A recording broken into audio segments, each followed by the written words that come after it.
This talk is a holistic approach to addiction. The formal trademark name of the structure is the Addiction Beast Cycle, ABC, Addiction Beast Cycle. And the reason it's named that way is that it describes everything you need to know about how to think about addiction.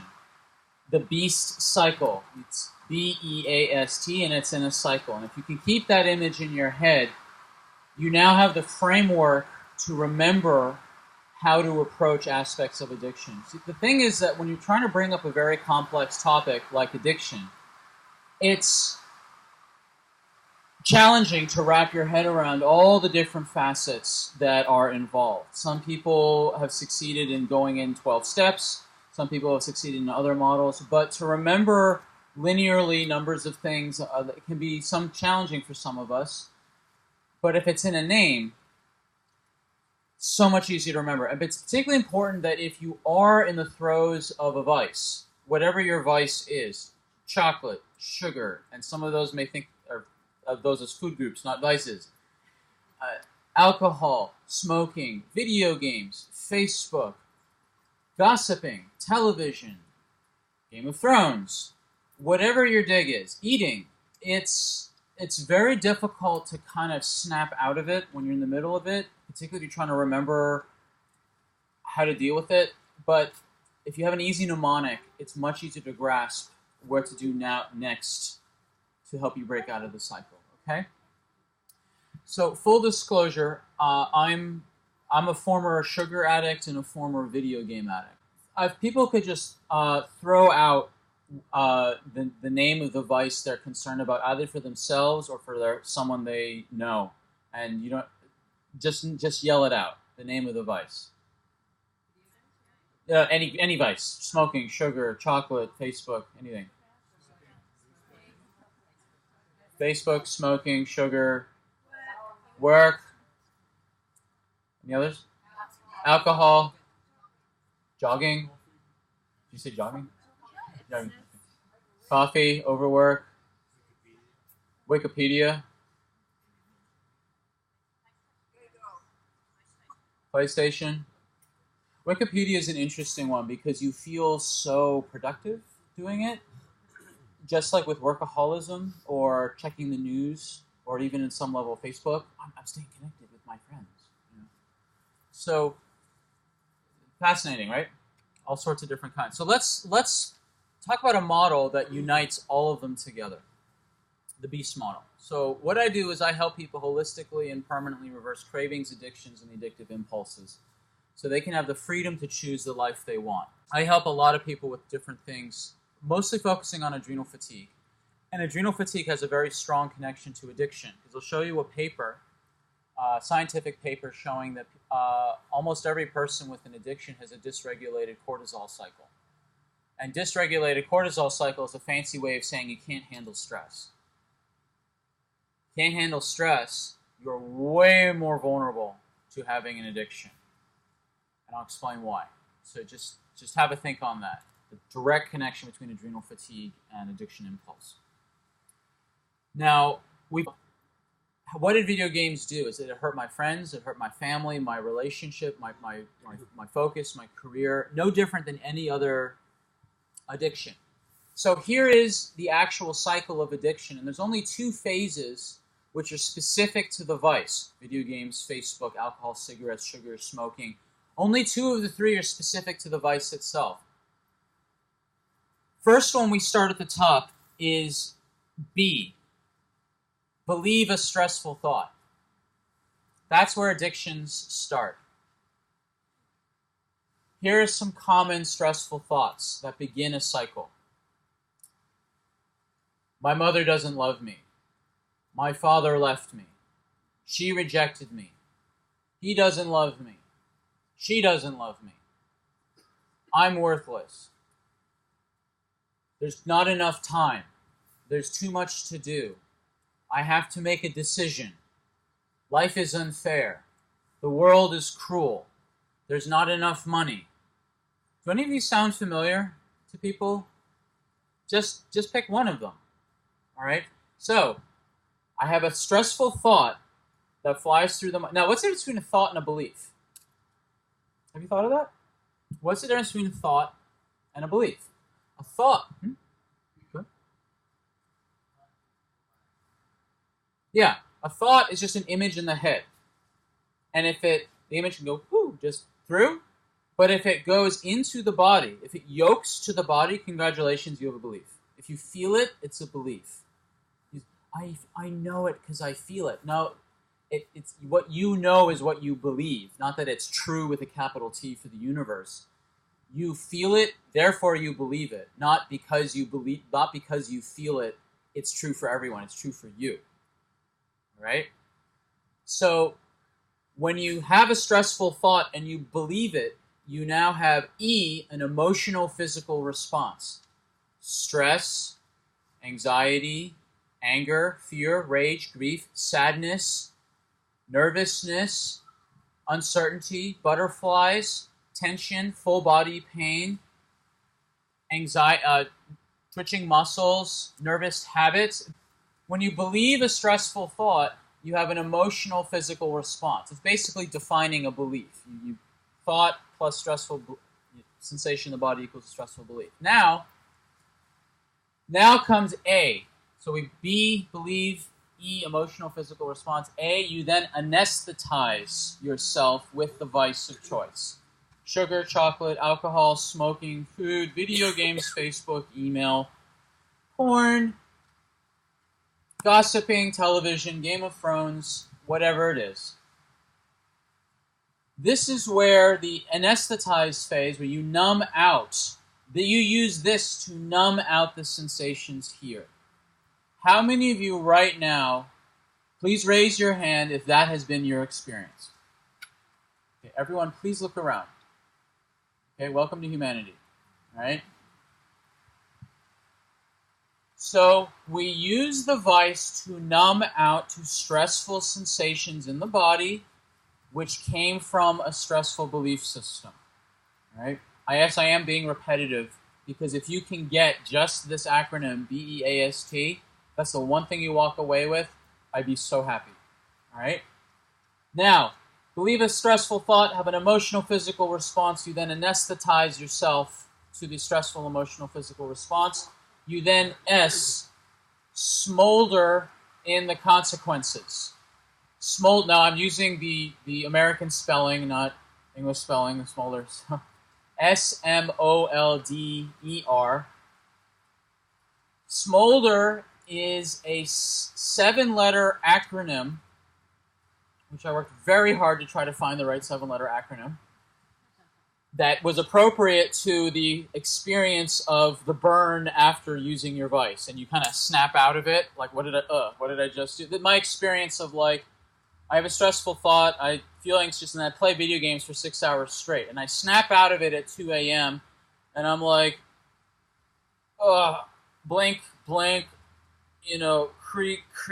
and I'm like, oh, God, what did I just do? Like, I smolder, like, that burning feeling. The smolder stands for the 7 types of consequences. Societal consequences based on your vice. Monetary consequences based on your vice. Video games, you can play free flash games all you want or drop thousands on hardware. If you're a meth addict, you've got a very strong monetary consequence. If you're a workaholic, you have a very different type of monetary consequence. Okay? O for the smolder is occupational/educational, depending if you're in work or in school. So, missing class, not studying for tests, being late to work, screwing up assignments, screwing up jobs, whatever it is because you were using. L, legal consequences. That varies wildly based on your vice. Video games, there are very few legal consequences, except in South Korea, where video games are as elite a sport as rugby in New Zealand. I am not joking.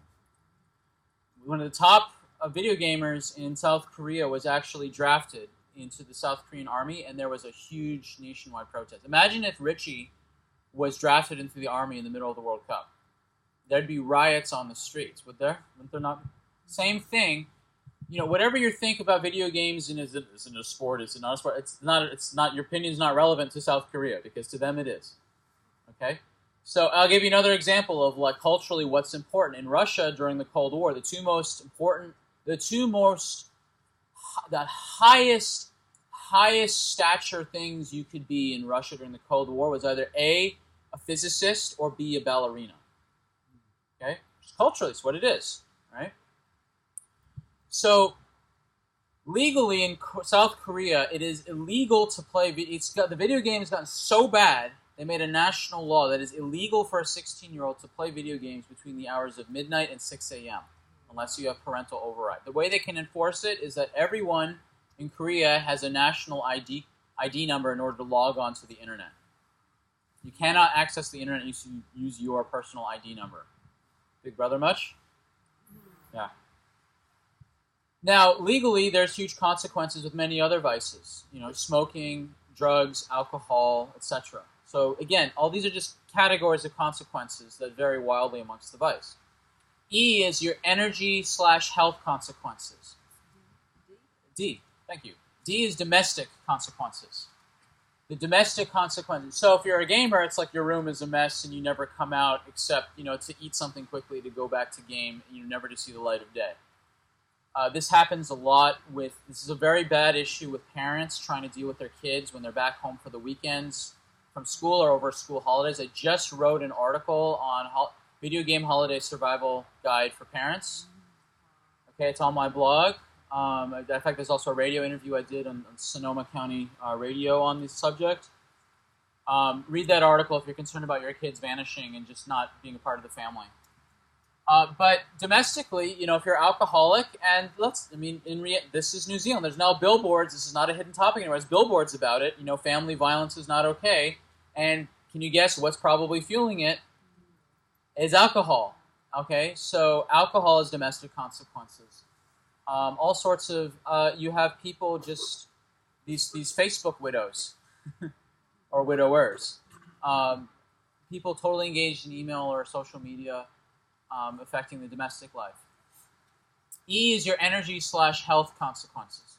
And so, smoking has its own set of energy/health. Alcohol has its own. Screen addictions of all types have its own. Porn has its own. Food has its own, depending on the food. Each food varies. And the R stands for relationship consequences. So your vice can really get you into hot water with your relationships, whether they're your partners or your family. So smolder, SMOLDER, societal, monetary, occupational, legal, domestic, energy/health, relationships. Does that make sense to people? Okay. Any questions on that so far? I need all. Does it make sense? Okay. Now watch this very carefully. You smolder in the consequences. Now you have T, terrible thoughts about what you just did. I just lost all the sleep. I'm going to lose my job. I just screwed up my assignment. I have a test tomorrow. I just blew all this money. I just upset my partner. Oh my God. And if you believe them, you feel bad, you want to numb out, you have smolder in the consequences, which leads to more terrible thoughts about what you just did. And if you believe them, you feel bad, and that is a relapse, folks. That is the cycle of addiction. Does anyone not get that? Is anyone not clear on that cycle? Please raise your hand and I will clarify happily. Yes. What is that's not clear? I wonder if someone cannot really identify the first part. This one? Believe the start part, believe a stressful thought.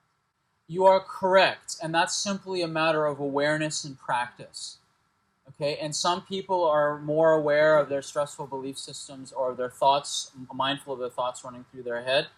Now, what you brought up, which I'm very glad you asked that question, because for me, I don't know if you guys have did it, but when I was kind of realizing video games was not the best thing in the world for me, I started blaming the video games.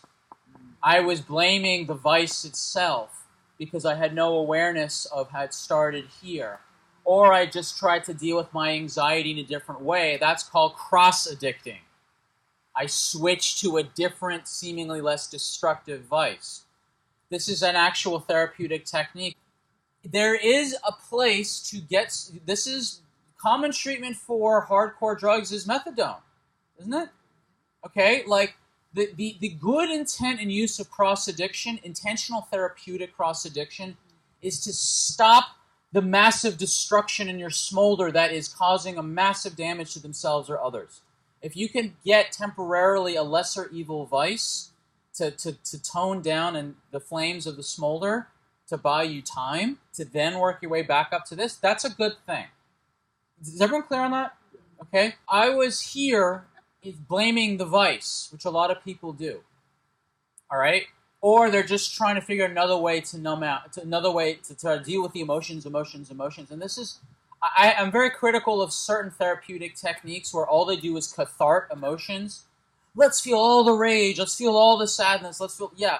You know what? Sorry, emotions are secondary to root belief systems. Okay? There is a place to cathart out if it truly disengages the body response from the thought that triggered it. But I'm a firm believer, pun intended, in dealing with the belief systems as opposed to just focusing on the emotions. So, believe a stressful thought, emotional, physical response, anesthetize yourself with a vice, smolder in the consequences, have terrible thoughts after the consequences. If you believe them, then you feel bad, numb out, and the cycle repeats. Key things to recognize about this cycle. Number one, most people try, as I said before, try to stop the addiction only here, where they try to limit or remove access to the vice itself. They try to get rid of all the food in the house, they get rid of all the alcohol. How many of you saw the movie Flight with Denzel Washington? Playing the alcoholic pilot? This is the best visual essay on addiction I've ever seen. Okay, he plays an alcoholic pilot who has to make an emergency crash landing. He was drunk while doing it, but there was the fault, the plane was really damaged, it was going to crash, and he saved 90% of the people's lives even though he was drunk. What he did is that he went back to his home farm and he found all the 27 places he was hiding alcohol and threw it all away. And using lawyer tricks to keep all the consequences here at bay. But eventually he, spoiler alert, relapses. Okay? Because he never dealt with this. How many of you have had that experience of throwing away all the sugar, the video games, the this and the that, only to return back to it, especially after a stressful event? Okay? See that? Go back to it. I tried to quit video games so many times, and it just came back usually after a stressful event, triggered an emotional, physical response. I got to do something. I got to take the edge off. I got to calm down. It will relax me, in quotation marks. How many of you have had that little thought fly through you had to justify a use? It will relax me. So, the other thing to look at here is that the link between the terrible thoughts and believing them. This is, okay, I made this link here in Prana where I shared this model, and then one alcoholic anon person and one narc-anon person came up to me. We talked for like an hour and a half in the barn about it because I was so curious to hear about, and they'd never met a video game addict, so they were asking me questions. But the two questions they asked repeatedly until I answered them because I was like confused. Why are they asking me this? And also other addicts have asked me the same thing, particularly in the non-groups. Same question they've asked. What does bottom look like? They asked that same question. That exact same phrase, actually. What does bottom look like? And I told them what bottom looks like for video games. And then I asked them, why do you guys keep asking me that? Why is that important to know what bottom looks like? And they said, it's because at bottom, I decided to change. And that was the clue that tipped me off of how to break out of this phase, the terrible thought cycle. So, the link between relapsing versus reaching out for help is the difference between, I'm going to use a four-letter word, and it's not gratuitous because it's in context. And for those of you who've been through, recognize this cycle, you will know exactly what I'm talking about. The difference is fuck it versus fuck this. Everyone catch that? F it.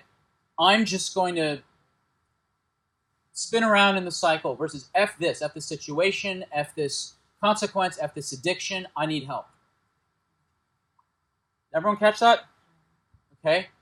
At bottom, now bottom varies for everyone, but at bottom is when I decided this needs to change now. So we've spent, 20 minutes on one slide here, but if you get this, you can walk away so empowered. Hi, the previous presentation you saw was part of an over 2-hour presentation on the addiction beast cycle. Where it left off began an over 2 hours worth, basically, of Q&A. And I wanted to jump to this slide, which is the blueprint slide of how to break the addiction beast cycle. And to review, the addiction beast cycle is BEAST, believe a stressful thought, have an emotional physical response, anesthetize or numb out using a vice, smoldering and the consequences, having terrible thoughts about the smolder. If you believe them, then you have an emotional physical response, then you want to numb out, have consequences, terrible thoughts, and the cycle continues. So to break out of the addiction cycle, we have to have a different method of changing at each phase, because each phase is very different. And the way to change, they all begin with R's, again, to keep with the theme of having easy to remember mnemonics of how to deal with addictions. Each one begins with an R for each phase. So to deal with a stressful belief system, we resolve the root of addiction. For the emotional physical response, we increase the resilience of the brain, the biochemistry, the hormone system in the body. For the anesthetize phase, we restrict, remove, and replace the vice. For the smolder phase, we reverse the damage and make amends. And for the terrible thoughts phase, we reach out for help, to accept we have an issue, assess the situation, ask for help, and act on the changes after requesting help. So this is the simplified version of how to break the addiction beast cycle. So in a bit more detail, to resolve the root of addiction at the belief stage, we want to question our stressful beliefs. And I strongly encourage people to look at the work of Byron Katie. That to me is the simplest, easiest system that is accessible to the most number of people to question your stressful belief system, so the cycle doesn't even begin in the first place. For the second phase, for the emotional physical response, we must increase our resilience, meaning that if you believe a stressful thought and you have an emotional physical response, but if you have high resilience, you're not going to feel a whole lot of an emotional physical response, meaning you're less likely to want to numb out with a vice. So if you have higher resilience, you're less likely to reach for the vice. Now, having a strong resilience but not dealing with the root belief systems, you're not quite dealing with the root of the addiction. You're just kind of building a good set of armor around you. So we ultimately always have to go back to the beginning here. But there's a huge place to increasing one's resilience so you're not vulnerable to using a vice. Now, to increase your resilience, I use the 10 Points of Wellness, which is my own framework, which I talk about in other places on my blog and other writings and in my free ebooks. This is a very comprehensive yet simple to understand system of wellness, looking at the brain, looking at your bowels and all other forms of making sure the exits are clear, whether you're exhaling toxins through the breath, through bowels, through urine, even skin, hair, and nails. Looking at the physical body to deal with any untreated injuries. Burst stands for exercise, whether it's high-intensity interval training or flexibility training or walking. Looking if you have any toxic load, improving the quality and density of your nutrition, ensuring you have breakfast, as well as attending to the rhythm and regularity of all your other meals, as well as your routines. Looking at any other stressors in your life, looking at different types of stressors that would be affecting your resiliency. Bugs stands for all things microscopic, your relationship with not only your internal gut bacteria, but also do you have a chronic infection or do you have things like mold in your house that are affecting your resiliency?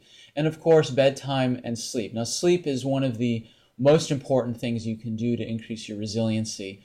Well, all of these are super important, but improving your sleep along with improving your breakfast are probably the two fastest ways to improve your resiliency, the quickest.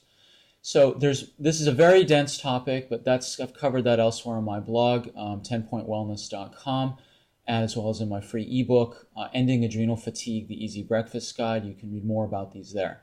For the third phase, for the anesthetized phase, we restrict, remove, and replace the vice. Now, this is individual based on the vice itself. There's different strategies.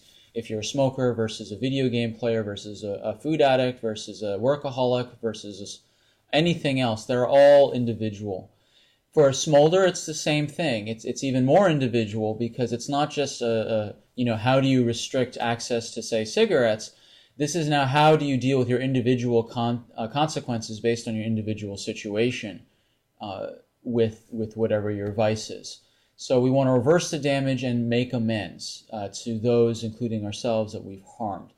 And in this phase, the terrible thoughts after the smolder, this is the phase where a lot of people, this is kind of a bottom or a micro bottom for people in this phase, where they realize that they need help and they reach out for help. And they accept they have an issue, assess that they need to change, ask for change, and then act on those changes. And this right here, this is really critical and where most people realize that they need help. And they then need to look at all four of these other phases in their entirety in order to truly break out of the addiction. That's why I believe that this model is a 21st century model for breaking the addiction beast cycle, because it's graspable, it's practical, it's easy to remember, and it carries the energy of what people in addictions go through, the beast cycle. We're stopping the smolder. I hope you found this presentation very useful and very practical and very empowering. If you would like to learn more and go into more depth and get some more structure around each of these individual phases and go into much more detail on all of the blueprints, resolve, resilience, restrict, remove, replace, reverse the damage, and reach out, please go to flourishoutofaddiction.com or flourishoutofyouraddiction.com, and you'll get some more information and access to more training on how to break the addiction beast cycle. Thank you very much. Again, my name is Dr. Sam Shay, and I hope this served you. If you want more in-depth help, please go to flourishoutofyouraddiction.com. Thank you.